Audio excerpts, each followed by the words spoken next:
ಅಸಮಾಧಾನ. ತೃಪ್ತಿ ಅತೃಪ್ತಿ, ಕರುಣೆ ನಿರ್ದಯೆ, ತಂಪು ಬಿಸಿಲು, ಹತ್ತಿರ ದೂರ, ಕತ್ತಲು ಬೆಳಕು, ಉಳಿವು ಅಳಿವು, ತಪ್ಪು ಸರಿ. ನೆಡು ನೀವೇ ನೋಡಿ ಏನಂತ ಮೀನಿಂಗ್ ಅಪೋಸಿಟ್. ದುಃಖ ಅದು ಕಮೆಂಟಲ್ಲಿ ತಿಳಿಸಿ. ದುಃಖ ಸುಖ, ದ್ವೇಷ ಪ್ರೀತಿ, ಜ್ಞಾನ ಅಜ್ಞಾನ, ಮೇಲೆ ಕೆಳಗೆ, ರಾತ್ರಿ ಹಗಲು. ನೆಕ್ಸ್ಟ್ ವರ್ಕ್ಶಲ್ಲಿ ಬರುತ್ತೆ. ಕೆಳಗಿನ ಪದಗಳನ್ನು ಬಿಡಿಸಿ ಬರೆಯಿರಿ.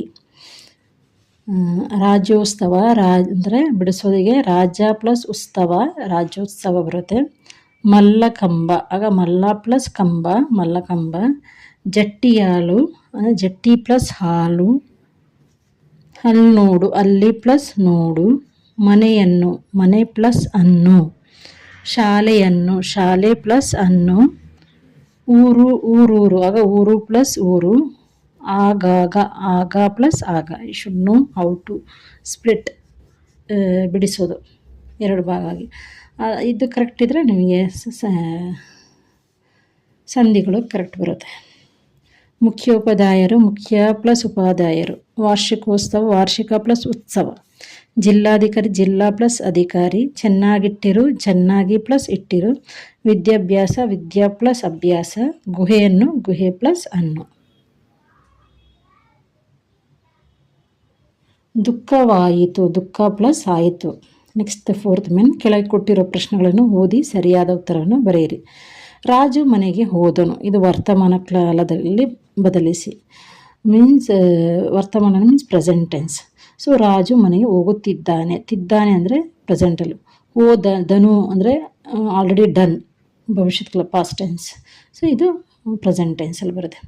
ಸೀತಾ ಅಣ್ಣ ಶಾಲೆಗೆ ಬಂದನು. ಈ ವಾಕ್ಯನ ವಚನ ಬದಲಿಸಿ. ವಚನ ಏಕವಚನ. ವಚನ ಅಂದರೆ ಏಕವಚನ ಬಹುವಚನ. ಈಗ ಸೀತಾಳ ಅಣ್ಣ, ಅಣ್ಣನ ಇದು ಲಿವಿಂಗ್ ಥಿಂಗ್ಸಿಗೆ ನಮಗೆ ಗಳು ಬರಲ್ಲ. ನಾನ್ ಲಿವಿಂಗ್ ಥಿಂಗ್ಸ್ ಬಿಟ್ಟರೆ ನಮಗೆ ಗಳು ಬರುತ್ತೆ. ಅದರಲ್ಲಿ ವಚನ ಬದಲಿಸುವಾಗ ಸಿಂಗ್ಯುಲರ್ ಪ್ಲೂರಲ್. ವಚನ ಅಂದರೆ ಏಕವಚನ ಬಹುವಚನ, ಸಿಂಗ್ಯುಲರ್ ಪ್ಲೂರಲ್. ಆವಾಗ ನಮಗೆ ಅಣ್ಣಂದಿರಾಗುತ್ತೆ. ಸೀತಾಳ ಅಣ್ಣ ಇರೋದು ಅಣ್ಣಂದಿರಾಗುತ್ತೆ. ಶಾಲೆಗೆ ಬಂದರು. ಹಂಚು ಪದದ ಸಮಾನಾರ್ಥ ಪದವನ್ನು ಬರೆಯಿರಿ. ಹಂಚು ಪದದ ಮೀನಿಂಗ್ ಬರ್ತರೂ ಆಗುತ್ತೆ ಕೊನೆ. ಸರ್ವನಾಮ ಪದಕ್ಕೆ ಒಂದು ಉದಾಹರಣೆ ಕೊಡಿರಿ. ಅವನು ನಾನು ನೀನು ಅವರು ಕಾಮನ್ ನೌನ್ಸ್. ಸರ್ವನಾಮ ಅಂದರೆ instead of calling particular name we can use that